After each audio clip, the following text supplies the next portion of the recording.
Bismillahirrahmanirrahim. Wassalatu wassalamu ala rasulihil karim wa ala alihi wa sahbihi ajma'in wa ala man tabi'ahum bi ihsanin ila yaumiddin. Amma ba'd. Qala Allah subhanahu wa ta'ala fi kitabihil karim, a'udzu billahi minasy syaithanir rajim. Wa innaka la'ala khuluqin 'azim. وقال النبي صلى الله عليه وسلم يا أبا سفيان جئتكم بكرامة الدنيا والآخرة أو كما قال صلى الله عليه وسلم. Alhamdulillah, syukur kepada Allah Subhanahu wa taala. Allah telah izinkan kita untuk berada di dalam rumah Allah Subhanahu wa taala. Seorang sahabat datang jumpa Nabi sallallahu alaihi wasallam dan bertanya, "Ya Rasulullah, tempat apakah yang paling dicintai Allah dan tempat apakah yang paling dibenci Allah?" Maka Nabi diam seketika sehinggalah Allah turunkan wahyu kepada Rasulullah sallallahu alaihi wasallam. Sebab tu Allah berfirman, "Wa ma yantiqu 'anil hawa in huwa illa wahyun yuha." Nabi tak pernah berkata-kata apa-apa kecuali ianya wahyu daripada Allah Subhanahu wa taala. Maka Nabi bersabda, "Inna habbal biladi ilallahi masajiduha." Tempat yang paling dicintai Allah adalah masjid-masjidnya di atas muka bumi ini. Dan paling dibenci Allah Subhanahu wa taala adalah aswaquha, pasar-pasarnya. Tapi biasalah manusia ni, innan nafsa la ammaratun bisu', dia banyak terpedaya dengan nafsu dia, syaitan dia, maka membawa dia ke pasar dan menjauhkan dia daripada rumah-rumah Allah. Sebenarnya ada hadis Nabi sallallahu alaihi wasallam kata, bila waktu senja bawalah anak-anak masuk ke rumah dan tutuplah pintu, kerana waktu itu syaitan berkeliaran. Dia waktu terbit matahari, waktu matahari terpacak dan waktu matahari terbenam. 3 waktu ini syaitan akan berkeliaran dan dia akan mengganggu. Kita kalau duduk dalam rumah, kita tutup pintu cepat-cepat, tarik tingkap, tarik langsir kan. Tapi bila kat luar, tak kisah apa pun. Sampai sembahyang maghrib pun lambat tak apa, sangkut dalam trafik jam tak apa, pusing dalam mall tak apa, makan dulu, lepak dulu, nanti kita balik lah. Sepatutnya kita balik segera, kerana waktu itulah syaitan akan ganggu. Dan bila kita balik rumah, anak menangis kan, bergaduh antara suami isteri dan lain-lain. Semua ini berlaku kerana apa? Kerana gangguan syaitan. Saya teringat satu hadis Nabi sallallahu alaihi wasallam. Nabi kata, setiap malam syaitan dia akan adakan dia punya majlis, di mana dia akan kumpulkan semua syaitan-syaitan. Ketua dia akan kumpulkan syaitan-syaitan lain dan dia akan tanya, "Kau buat apa pagi tadi?" Kerja syaitan apa? Menggoda manusia, menjauhkan manusia daripada Allah dan menimbulkan pergaduhan antara manusia dan lain-lain. Itu kerja dia. Maka seorang-seorang akan bagi tahu, "Saya buat ini, saya buat itu, saya buat itu, saya buat ini." Tapi dia kata, "Okeylah, okey, tapi apa yang luar biasa yang kau buat?" Sehinggalah satu syaitan yang tempang, dia akan bangun, dia kata, "Saya telah berjaya menyebabkan berlakunya pergaduhan antara suami dan isteri." Dia panggil, dia kata, "Engkaulah yang telah buat kerja sebenarnya. Engkaulah yang telah buat kerja sebenarnya." Syaitan memang sentiasa akan berusaha untuk melakukan perkara tersebut, dan kita berikan peluang kepada syaitan dan akhirnya kita terpedaya. Syaitan dah sumpah dengan Allah, tapi kata, "Kerana engkau telah belakangkan aku ya Allah, la ughwiyannahum ajma'in," aku akan sesatkan mereka. Jadi alhamdulillah, Allah pilih kita berada dalam rumah Allah. Itu tanda Allah sayang kepada kita, walaupun kita pun bukan baik sangat. Mungkin hari ini kita buat sesuatu yang baik sehingga Allah pilih kita berada dalam rumah Allah. Cuba pergi ke Melawati Mall. Saya Melawati Mall kan, MW betul ke Melawati Mall mesti ramai orang kan. Pergi ke masjid Taman Melawati pun tak seramai yang ada dalam Melawati Mall. Kalau kita tolak yang bukan Islam, tetap yang Islam juga yang akan ramai. Sebab syaitan fokus dia. Yang dah sesat tu dah sesat dah, dia kata tak perlu apa dah. Tapi dia akan tarik, usahakan. Yang kita ni pun duduk dalam rumah ni macam, dalam rumah Allah ni pun macam rasa macam aduh, berapa lama lagi nak habis ni kan. Jadi sebab tu kita syukur kepada Allah Subhanahu wa ta'ala. Dan mudah-mudahan lebih ramai orang dapat datang ke rumah Allah Subhanahu wa ta'ala. Inilah usaha baginda sallallahu alaihi wasallam. Kita sambung pengajian kita daripada Adabul Mufrad. Kerana cerita hari ni, hadis ni panjang, jadi sambil cerita, sambil saya akan baca. Bab hijratir rajul, bab memulaukan seseorang. Boleh ataupun tidak, bukan itu yang kita nak belajar hari ini. Tapi apakah, biasalah manusia kan, kadang tak sengaja. Seorang ibu pun kadang dia tak sengaja dan dia pulaukan anak dia. Sebab apa? Sebab marah sangat. Itulah yang kita akan dengar hari ini. Allahu Akbar. حدثنا عبد الله وبه قال حدثنا عبد الله بن صالح قال حدثني الليث قال حدثني عبد الرحمن بن خالد عن ابن شهاب عن عوف بن الحارث بن الطفيل وهو ابن أخي عائشة لأمها أن عائشة حدثت أن عبد الله بن الزبير قال في بيع أو عطاء أعطته عائشة والله لانتهين عائشة أو لأحجرن عليها فقالت أهو قال هذا قالوا نعم. Jadi saya baca panjang, satu muka lebih cerita dia saja, hadis ni saja. Abdullah bin Zubair radhiyallahu an, selepas kewafatan Nabi sallallahu alaihi wasallam, mungkin 20 tahun selepas tu punya cerita, 20 tahun selepas tu punya cerita, ketika beliau telah menjadi khalifah, beliau menetap di Makkahul Mukarramah, maka beliau juga menetapkan allowance bagi para sahabat muhajirin, ansar, ahli bait kan, dan azwaj mutahharat paling tinggi. Isteri Nabi sallallahu alaihi wasallam mendapat allowance paling tinggi, diikuti dengan para sahabat yang mana yang paling awal masuk Islam kan. Kita dapat pencen bagi mereka yang berkhidmat kepada kerajaan, tapi di zaman mereka Sayyidina Abu Bakar As-Siddiq radhiyallahu anhu menetapkan allowance bagi semua orang Islam yang masuk Islam di zaman hayat Nabi sallallahu alaihi wasallam, dan yang paling awal masuk Islam paling banyak dapat allowance. Abdullah bin Zubair pun menetapkan allowance yang sama. Maka dia menetapkan allowance untuk Aisyah radhiyallahu anha paling banyak, seperti mana yang Abu Bakar radhiyallahu anhu pun telah menetapkan. Aisyah pula, subhanallah, seorang yang sangat pemurah, sangat pemurah. Memang ialah Rasulullah sallallahu alaihi wasallam, ibu kita yang iaitu isteri kepada Rasulullah sallallahu alaihi wasallam, kalau bukan dia, siapakah lagi yang akan dapat manfaat yang terbanyak? Dan anak pun kepada Abu Bakar As-Siddiq radhiyallahu an. Subhanallah. Apa sahaja dia terima, dia semua dia akan sedekahkan. Semuanya sekali dia akan berikan kepada fakir miskin, keseluruhannya. Bila Abdullah bin Zubair dapat tahu, dia hantar lagi, banyak lagi sikit. Itu pun dia belanjakan semua sekali, tak tinggal langsung. Abdullah bin Zubair marahlah. Abdullah bin Zubair ni siapa? Abdullah bin Zubair ni adalah anak Asma radhiyallahu anha, iaitu anak kakak kepada Sayyidatina Aisyah radhiyallahu anha. Ya, anak menakan, panggil apa, anak saudara. Aisyah begitu rapat dengan Abdullah bin Zubair sehingga gelaran ataupun lakab kepada Aisyah pun diberikan Ummi Abdillah, sebab anak kakak dia. Dia memang sayang sangat kepada Zubair, Abdullah bin Zubair radhiyallahu an. Dia marah, dia kata, dia bagi lagi macam itu pun belanja. Dia kata kalau makcik aku buat lagi, dia bagi semua yang aku bagi ni, aku tak bagi dah kat dia. Maka perkara ini ada orang sampaikan kepada Aisyah radhiyallahu anha.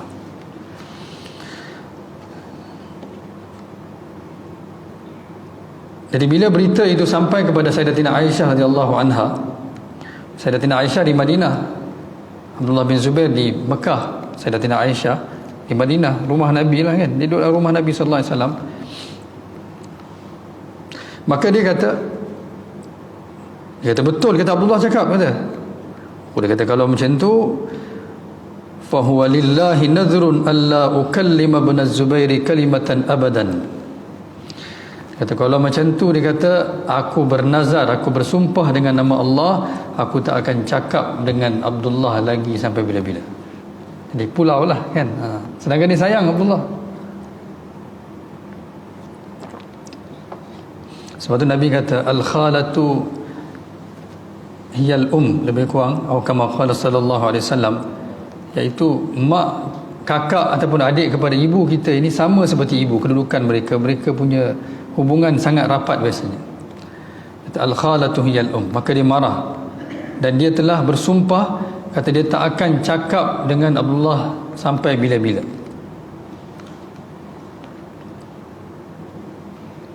Dan Abdullah bin Zubair pun bila dapat tahu perkara tu, dia pun sedih sangat kan, sebab dia sayang sangat. Dan dia cuba berkali-kali hantar wakil untuk pujuk, tak ada jawapan, hantar surat, tak ada jawapan, tak ada apa-apa lagi yang dia dapat terima daripada Aisyah radhiyallahu anha. Sehinggalah dia tanya kepada dua orang sahabat yang duduk dalam majlis Sayyidatina Aisyah radhiyallahu anha. Sayyidatina Aisyah radhiyallahu anha, seperti mana Ibn Hajar pun kata, dia adalah perempuan yang paling faqih dalam umat Nabi Muhammad sallallahu alaihi wasallam adalah Sayyidatina Aisyah. Orang akan pergi belajar, dia belajar di belakang tirai lah, min wara'i hijab, fas'aluhunna min wara'i hijab. Dalam kelas dia tu beberapa orang yang memang akan duduk. Salah seorang Abdul Rahman Miswar dan kedua Abdul Rahman. Maka dia cakap dengan mereka, disampaikan khabar kepada mereka sekian-sekian. Maka dia panggil mereka dulu. Dia kata nanti, dia kata diceritalah semua apa yang berlaku. Dia kata bawalah aku sekali masuk dalam kelas tu. Bila mereka nak masuk dalam kelas tu, seperti biasa mereka akan minta izin. Maka mereka bagi salam, Assalamualaikum warahmatullahi wabarakatuh. Aisyah jawab, udkhulu, masuklah kamu, masuklah untuk belajar. Mereka pun pandai dalam tu pun, jawapan tu pun dia orang pandai jawab dengan triki, sebab Abdullah dah bagi tahu nak jawab makcik dia pun tahu. Dia kata kulluna ya ummul mukminin, kata semua dibenarkan untuk kami semua kan. Yang dibenarkan untuk dia orang dua orang aja, tapi dia orang guna ayat kami, dia orang tak kata kami berdua, dia kata kami semua. Aisyah kata na'am udkhulu kullukum, ya masuklah semua. Dia tak tahu kata Abdullah ada bersama dengan mereka. Walam ta'lam anna ma'aha Ibn az-Zubair, dia tak tahu kata Abdullah Ibn Zubair bersama dengan mereka. Falamma dakhala Ibn az-Zubair fil hijab wa atanaqa Aisyah wa tafiqa yunashiduha yabki. Kata bila mereka kesemuanya masuk, maka Abdullah bin Zubair terus masuk ke belakang tirai itu dan terus peluk. Wa atanaqa, dia peluk makcik dia itu Aisyah dan dia mula menangis.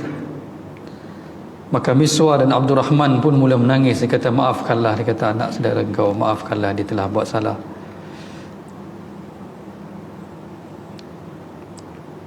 Maka mereka berdua, mereka ni pun kata kepada Aisyah, kata bukankah engkau mengetahui wahai ibu kami bahawa Rasulullah sallallahu alaihi wasallam kan larang daripada memulaukan seseorang, wa annahu la yahillu lirrajuli an yahjura akhahu fawqa 3 layal, kan bukankah tak boleh memulau seorang itu melebihi 3 hari. Jadi bila mereka pujuk, dia kata tak, dia kata aku dah sumpah dah dengan nama Allah. Dia kata tak apa, dia kata sumpahan tu boleh dikafarahkan, boleh dibayar kafarah. Subhanallah. Lepas tu Aisyah pun terima dan dia menangis. Setiap kali kan Aisyah ingat kisah ni, dia akan menangis. Dan Abdullah bin Zubair balik ke Mekah, dia hantar 10 orang hamba. Maka Aisyah telah merdekakan semua itu. Sepatutnya satu je kan. Bila mana kamu memungkiri janji, maka kena buat apa? Satu saja, merdekakan satu dah cukup. Dia merdekakan semua. Abdullah hantar lagi 10, itu ke 10 tu pun dia merdekakan. Hantar lagi 10, merdekakan juga. Hantar lagi 10 sampai 40 orang. Summa ataqat bi nadriha 40 raqabah, sehingga 40 hamba dimerdekakan. Nak bagi tahu begitu pemurahnya Sayyidatina Aisyah radhiyallahu anha, dan begitu sungguhnya Abdullah bin Zubair radhiyallahu anhu. Cuba kita applykan apa yang kita belajar ni dengan keadaan kita hari ini. Kesungguhan kita kan memujuk orang, khususnya saudara mara yang dekat dengan kita. Kita buat apa? Biarlah. Aku cakap tu betul. Dia kata, aku dah kata jangan membazir, kan, simpan-simpan. Kita cakap betul tak tuan-tuan? Kata, awak tu dah tua, tak boleh cari duit lagi, kenapa nak habiskan duit tu? Janganlah nak jadi pemurah sangat, kan? Sedangkan Allah Subhanahu Wa Taala dalam Allah sebut tentang kriteria orang-orang yang bertakwa, kan? Alladzina yaquluna rabbana innana amanna faghfir lana dhunubana wa qina adzabannar. Siapa yang beriman, dia beristighfar, kemudian apa dia punya sifat-sifat dia? As-sabirin was-sadiqin wal-qanitin wal-munfiqin wal-mustaghfirin bil ashar. As-sabirin was-sadiqin wal-qanitin wal-munfiqin, mereka yang banyak belanjakan harta mereka. Itulah diamalkan Sayyidatina Aisyah. Sepatutnya kalau kita fikir ada apa, kan? Tapi ialah bila kita orang bagi kepada kita, kita ambil tu, kita sedekah, dia rasa macam makcik dia tak apa menghargai dia mungkin, maka dia terasa. Tapi itu pun dia akhirnya mengaku salah dan dia minta maaf. Kalau kita kata aku cakap benda betul, kalau tak faham, tengok kita punya suara tengking, nak menunjuk pandai. Zaman sekarang subhanallah, kan, budak-budak muda zaman sekarang ni dalam bab financial planning ni, mereka lah yang tahu semua. Seolah-olah orang dulu makan pasir, makan daun saja, kan. Orang dulu tak tahu mendidik, tak tahu apa jaga rumah tangga, kan, tak tahu jaga anak-anak. Sedangkan kita lah anak-anak mereka, orang dulu, kan. Mereka besarkan kita, seolah-olah kita lah yang paling mewah. Orang alim kata kita bangga dengan kenderaan yang kita cipta dengan besi, kan. Kita bangga dengan jam tangan mahal yang kita pakai di tangan kita. Kalaulah value kita naik kerana perkara ni semua, maksudnya kita ni memang tak ada nilai pun. Sepatutnya nilai kita ni yang Allah berikan ni, kalau kita dapat polish dia, jadi seorang yang memberi manfaat kepada orang lain, khairun nas anfa'uhum linnas, maka inilah nilai kita sebenarnya. Tak perlu kepada external accessory ataupun external decoration yang kita nak letak dengan badan kita, dengan tu tunjuk, tengok jam tangan saya, tengok itu nilai jam, tengok baju saya itu nilai baju, tengok kereta saya itu nilai kereta. Kamu punya nilai apa? Sepatutnya ada dalam diri kita ni, daripada kepala kita, hujung rambut kita hingga ke hujung kaki kita. Itulah yang kita nak develop. Tapi zaman sekarang, kita budak-budak muda ni biasanya banggalah dengan duit yang dia ada, kan. Belanja apa ni, spend wisely, bagi duit kepada ibu bapa pun kata jangan boros sangat, kan. Mak bapa buat kenduri, habis belanja kata apalah. Sepatutnya kita kena bangga mereka tak simpan. Saya suka bagi duit kepada orang yang tak simpan. Bagi habis. Orang yang simpan ni, dia tak membawa keberkatan kepada kita. Bagi kepada mereka yang memerlukan dan dia belanjakan duit. Kita seronok, kita bagi, dia belanjakan. Dia panggil buat kenduri, bagi makan semua orang. Kita bagi duit kepada orang yang simpan, kita pun tak dapat apa. Kita dapat pahala bagi kepada satu orang. Tapi kalau orang tu belanjakan, maka jariah, kan, berterusan kita dapat pahala. Sayyidatina Aisyah radhiyallahu anha, inilah didikan yang beliau dapat daripada Rasulullah sallallahu alaihi wasallam sendiri. Saya selalu dengar lagu Aisyah, kan, kau kekasih Rasulullah. Kadang-kadang pepatah itu pun agak, bagi saya lah, kan, wallahu a'lam, bagi saya tak sepatutnya kita menyanyi lagu macam tu. Orang-orang alim ni mereka panggil ibu, dan tentang ibu kita tak elok panggil nama begitu. Kita panggil Ummul Mukminin ataupun Sayyidatina Aisyah, kan, dia ibu kita. Allah kata wa azwajuhu ummahatuhum, isteri-isteri Rasulullah adalah ibu-ibu kamu. Jadi kita bukan boleh nyanyi lagu cinta seperti itu, kan. Agak bagi saya lah, kan, wallahu alam, bagi saya agak tak berapa sepatutnya. Tapi tak apa, yang menyanyi lagu tu pun mungkin budak-budak. Tapi kita kena tahu kedudukan mereka. Mereka tu ibu kita. Nak sebut nama mereka pun dengan penuh hormat, dengan penuh kasih sayang, seperti mana sahabat yang belajar dengan Aisyah radhiyallahu anha. Seperti mana Ibni Hajar kata, wanita yang paling faqih adalah Aisyah radhiyallahu anha, Sayyidatina Aisyah radhiyallahu anha. Dan daripada hadis ini, inilah yang kita belajar. Satu, Aisyah radhiyallahu anha begitu pemurah kerana didikan Rasulullah. Rasulullah SAW wafat, mereka tak ada apa-apa pun, tak tinggal satu habuk, satu sen pun Nabi tak tinggal. Malam Nabi nak wafat, 7 dirham Nabi kata sedekahkan semua. Yang sedekahkan Aisyah radhiyallahu anha kata, sehingga kami nak bakar pelita pun tak ada apa-apa malam tu. Terpaksa aku pinjam daripada jiran Ansar. Begitu sempit sekali kerana semuanya Rasulullah minta belanja. Sebab itulah dia pun dapat apa semua dia belanjakan. Kalau besok ada, besok Allah ada lagi. Kalau besok ada lagi, besok Allah pun ada lagi. Takut apa? Allah akan berikan. Dan orang yang belanjakan ni, dia tak akan, sesekali Allah tak akan berikan kesempitan kepada diri dia, keluarga dia, tak akan sesekali. Tapi orang yang simpan ni, semua Allah akan lesapkan. Dan akhirnya dia macam tu, dia kata, entahlah mana duit aku pergi. Kan? Kadang sakit, kadang kereta rosak, kadang itu, kadang ini. Belajarlah untuk berbelanja. Belanja. Ada belanja. Itu bukan kira boros. Boros ni untuk diri kita. Ada duit beli jam lagi satu, ada duit beli kasut lagi satu, ada duit beli kereta lagi satu, ada duit beli baju. Itu boros. Itu Allah akan hisap. Tak boleh israf itu. Itulah kata innal mubadzirina kanu ikhwana syayatin. Dah ada satu kasut, berapa puluh kasut nak, kan? Waktu bubuh dalam almari, buat video tunjuk, kan? Subhanallah. Orang lain nak pakai satu kasut tak ada, kan? Urdu kata ba adab ba nasib, be adab be nasib. Kata orang yang beradab ni bernasib baik, orang yang tak ada adab ni tak ada nasib. Kita makan besar tu pun sepatutnya jangan ambil gambar, sebab banyak orang tak ada makanan pun. Kita tak tahu, tuan-tuan. Tak tahu.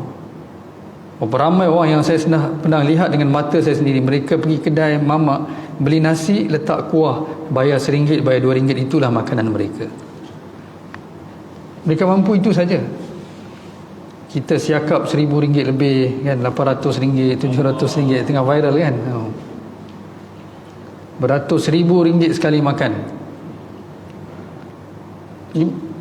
Lepas makan sama juga rasa dia, kan. Ada beza rasa. Anda jetik, tak ada.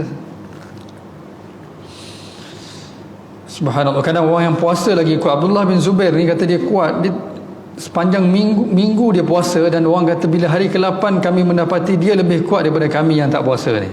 Lepas puasa 1 minggu. Kita kan puasa 1 bulan Ramadan dah lembik dah, kan, berat badan turun, muka pun nampak cengkung, kan. Dia lagi kuat daripada orang lain.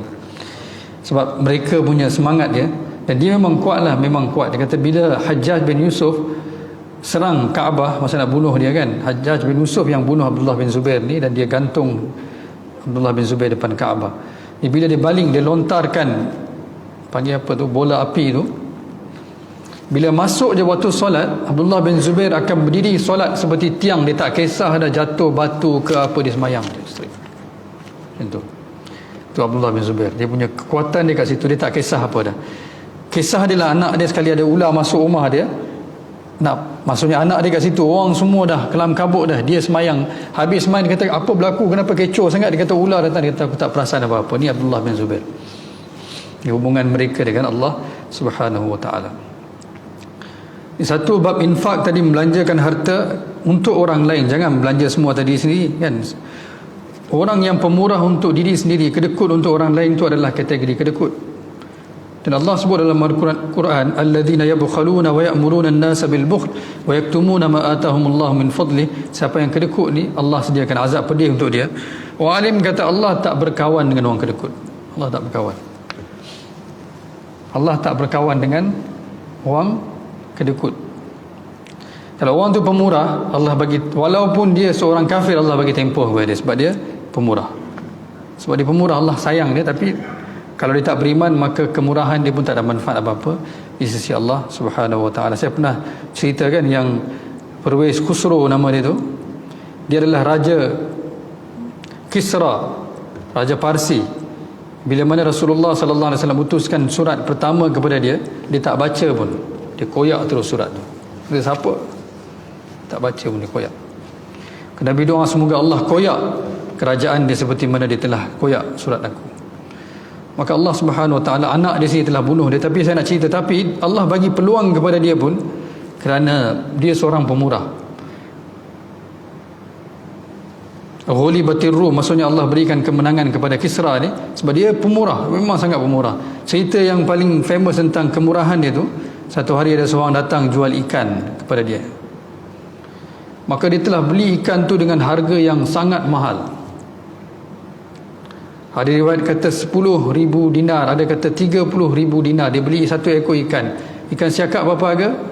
Dia beli dengan 10,000 dinar satu ekor ikan. isteri dia bila tengok Kisra ni, dia isteri pun ramai, tapi ketika itu yang jadi permaisuri dia lah. Isteri dia punya anak 3,000 orang. Kisra ni punya banyak perempuan simpanan isteri, Raja Parsi.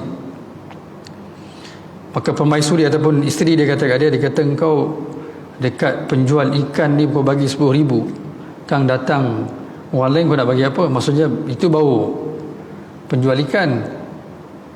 Dia kata habis tu nak buat apa? Dia kata aku kan dah bagi, takkan nak minta balik. Dia kata tak apa, dia kata aku ada idea. Kata apa dia? Biasalah tuan-tuan, idea-idea macam ni memang kena ambil daripada isteri. Memang dia orang ada sahaja idea.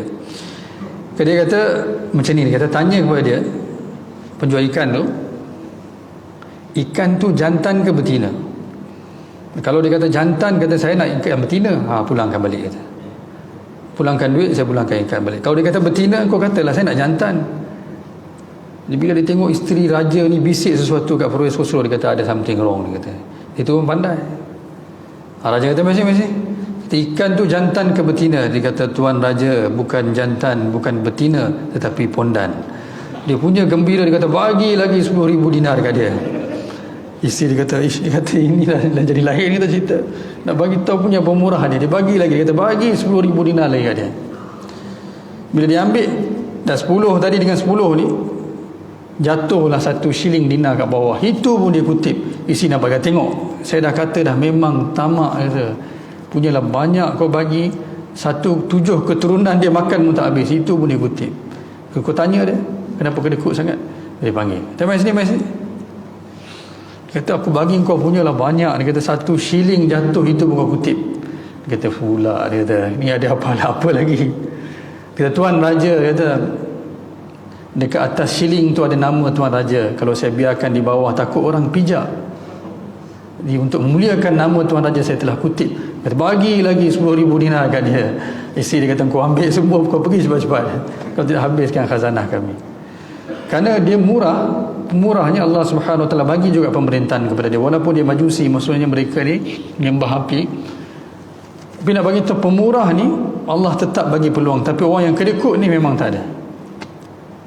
Di dunia pun Allah tak suka mereka, di akhirat pun Allah tak suka mereka. Tuan-tuan, kehidupan kita berapa hari saja, buatlah sesuatu. Tadi saya baca, kata mereka yang masuk ke Jannatul Firdaus kan, arash Allah ni seperti bumbung rumah dia lah, maksudnya dekat lah. Begitu hampir dia dengan arash Allah. Tapi orang yang di syurga lain, arash Allah seperti mana kita lihat langit di bumi ni. Jauh kan? Jauh tak jauh? Jauh. Diusahalah untuk masuk Jannatul Firdaus. Kalau tidak, arash Allah seperti ni, langit seperti yang kita lihat di atas muka bumi ni, jauh. Dapatlah syurga. Sana tak boleh buat apa dah, tak boleh berlumba, tak boleh nak usaha untuk pergi kempen ke, tolonglah saya nak syurga, tak ada. Bila dah Allah bahagikan semua, dah itulah sampai bila-bila, khalidina fiha ma damatis samawati wal ardh, sampai bila-bila. Inilah masa tuan-tuan, ada sikit pun belanja, ada banyak pun belanja, berusahalah bangun malam kan, solat, istighfar, hubungkan diri dengan Allah, dan jagalah hubungan sesama orang lain. Kalau ada putuskan hubungan dengan orang lain, berhubunglah dengan mereka kan, telefon mereka, bantu mereka, jumpa mereka, bagilah hadiah kepada mereka, bagi duit kepada mereka. Maksudnya buatlah sesuatu sehingga dapat eratkan balik silaturahim itu. Kerana Allah sayang orang yang buat hubungan dengan orang lain. Sebab tu Nabi bila sampai ke Madinah, pesanan Nabi apa? Afshus salam wa at'imut ta'am wasilul arham wasallu bil laili wan nasu niyam tadkhulul jannata bisalam. Sebarkan salam, berilah makan, hubungkan silaturahim, wasilul arham wasallu bil lail wan nasu niyam, bangunlah malam, solatlah ketika semua orang tidur, maka kamu akan masuk syurga dengan salam, dengan kesejahteraan. Kalau saya baca hadis lagi satu panjang, tapi tak apalah, masa ada lagi. Sama juga, memulau juga hadis terusnya. Wa bi qala haddatsana Ismail qala haddatsani Malik Ali bin Shihab an Anas bin Malik radhiyallahu anhum أن رسول الله صلى الله عليه وسلم قال لا تباغضوا ولا تحاسدوا ولا تدابروا وكونوا عباد الله إخوانا ولا يحل لمسلم أن يهجر أخاه فوق 3 ليال. Anas bin Malik radhiyallahu anhu meriwayatkan bahawa Rasulullah sallallahu alaihi wasallam telah bersabda, janganlah kalian saling membenci, janganlah kalian saling berhasad dengki, janganlah kalian bermusuhan, dan jadilah kalian sebagai hamba-hamba Allah yang bersaudara. Wa kunu ibadallahi ikhwana. Jangan membenci, jangan berdengki, jangan bermusuhan. Wala tabaghadu wala tahasadu wala tadabaru. Bahkan jadilah kamu bersaudara.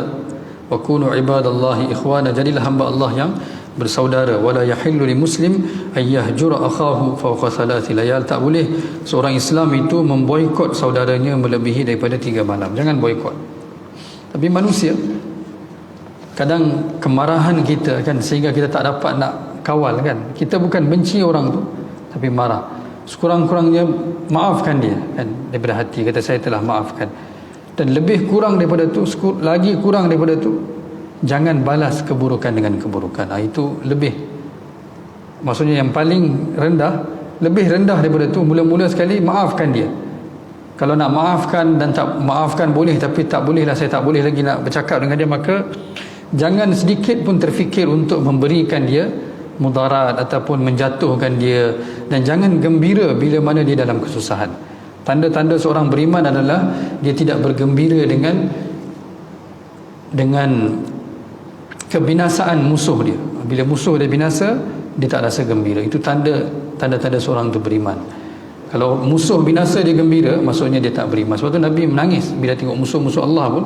Nabi menangis kerana mereka akan terbakar dalam api neraka Allah Subhanahu wa taala. Sayang Nabi sallallahu alaihi wasallam, seperti mana Abdullah bin Ubay bin Salul kan, dia fitnah keluarga Nabi pun. Nabi SAW solatkan jenazah dia. Yang salah seorang yang sebarkan berita ni Mistah pun, Abu Bakar Siddiq mula bagi dia allowance setiap bulan. Abu Bakar kata, aku tak akan bagi lagi dah kat dia. Turun ayat Al-Quran, wala ya'tari ulil fadli minkum was-sa'ati an yu'tu lil qurba. Janganlah kamu bersumpah ataupun mengatakan tak nak berikan kepada kaum kerabat kamu, berikan kepada mereka. Wal ya'fu wal yasfahu, maafkanlah kesilapan mereka. Ala tuhibbuna yaghfirallahu lakum, tidakkah kamu mahu Allah ampunkan kamu? Offer Allah, maksudnya Allah Subhanahu wa taala offer, dan kau maafkan dia, aku maafkan kamu. Abu Bakar kata apa, lepas tu aku doublekan allowance dia. Mistah ni dia telah sebarkan, maksudnya dia bukan fitnah, bukan dia yang fitnah Sayyidatina Aisyah, yang fitnah Abdullah bin Ubay, tapi dia sebut juga, dia kata dengar tak berita apa yang Abdullah cakap. Itu pun jatuh had ke atas dia. Dan Abu Bakar marahlah sebab Aisyah anak dia, kau fitnah, kau sebarkan perkara tu. Marah sangat, dia kata aku tak nak bagi dah dia ni allowance. Itu Allah tegur, maafkan. Rasulullah sallallahu alaihi wasallam bersabda, jangan kamu benci membenci, jangan kamu berhasad dengki. Ini perkara fa'alhamaha fujuraha wa taqwaha yang memang ada dalam setiap diri manusia. Walau dia mengaku dia hebat sekali mana pun, dalam diri dia pasti akan ada perkara ini. Itulah ujian daripada Allah. Dia akan ada perkara tu. Dia rasa tiba-tiba rasa nak benci dengan orang tu, dengan perbuatan dia. Nabi kata jangan dengki juga. Dengki ni maksudnya kita lihat orang tu ada lebih, kita dengki dengan orang tu, kata kenapa bukan aku, kenapa dia. Dengki pun tak boleh. Dan jangan bermusuhan. Wa kunu ibadallahi ikhwana, bahkan jadilah saudara, jadilah hamba Allah Subhanahu wa taala yang bersaudara. Dan Nabi bagi tahu tak boleh kita memulau seorang itu melebihi 3 hari. Ini perkara 3 malam. Ini perkara ni memang sentiasa berlaku. Kita pun tak tahu, tak sedar kan. Kadang dah bertahun-tahun kita dah pulau orang yang kita sayang, kawan kita, saudara mara kita, adik-beradik kita, berhubung dengan mereka semula. Call mereka, jangan ada ego. Satu hadis Nabi kata, la yadkhulul jannata man kana fi qalbihi dzarratun minal kibr. Orang yang ada sedikit pun ego tak boleh masuk syurga. Tadi saya kata beza syurga lain dengan syurga Firdaus. Syurga Firdaus ni seperti bumbung dia ni arash Allah. Dan syurga biasa pun dah jauh. Arash Allah seperti langit dunia. Kalau orang tu tak masuk syurga terus, dalam lembah neraka, kan? Peluang sekali saja, sedikit saja yang kita nak susah pun bukan lama mana pun, kan? Besok mungkin kita semua tak ada lagi. Sebab itulah kata kena belajar tentang syurga, kena belajar tentang neraka, kena belajar tentang kehidupan dunia, kena tahu bahawa dunia ini persinggahan, bukan tempat kita nak tinggal. Barulah kita tahu value apa yang kita sedang buat, apa yang sedang kita tinggalkan, apa yang kita akan dapat, apa yang kita akan lepaskan. Kalau tidak, kita lawan untuk perkara yang tak ada manfaat seumur hidup kita. Untuk hak kita, kan, biarlah kata ini hak saya akan lawan sampai saya dapat. Rasulullah kata maafkan, Allah akan bagi ganjaran. Para sahabat banyak yang mereka diam, kunci mulut mereka, dan begitulah mereka-mereka yang datang selepas para sahabat, mereka pun dapat belajar daripada para sahabat perkara ini. Kenapa? Mereka tahu dengan maafkan, dengan lepaskan hak tu, Allah akan berikan syurga. Tapi kita tak ada nilai murni ni. Orang luar apa, ibu bapa sendiri pun tak ajar anak-anak lagi. Dia kata kalau itu hak kamu, maka lawanlah sampai kau dapat, kan? Ibu bapa pun bagi pendidikan yang salah. Di mana lagi anak-anak nak dapat pendidikan yang betul? Di mana lagi? Dan mudah-mudahan apa yang kita belajar ni, kita balik cerita kepada anak kita, isteri kita, dan kita juga kena ada niat untuk saya. Hadis ni Nabi SAW bersabda untuk saya. Yang Nabi kata, la yahillu li muslim an yahjura akhahu fawqa thalathi layal. Tak boleh kita pulau tinggalkan ataupun tak bercakap dengan seorang itu melebihi 3 malam. Untuk kita. Dan kita lihat Aisyah radhiyallahu anha akhirnya, tapi yang mulakan Abdullah tu, kita kena jadilah seperti orang seperti itu. Wanita ni emosi dia tinggi. Kita lah yang kena ambil inisiatif. Kita kena mulakan.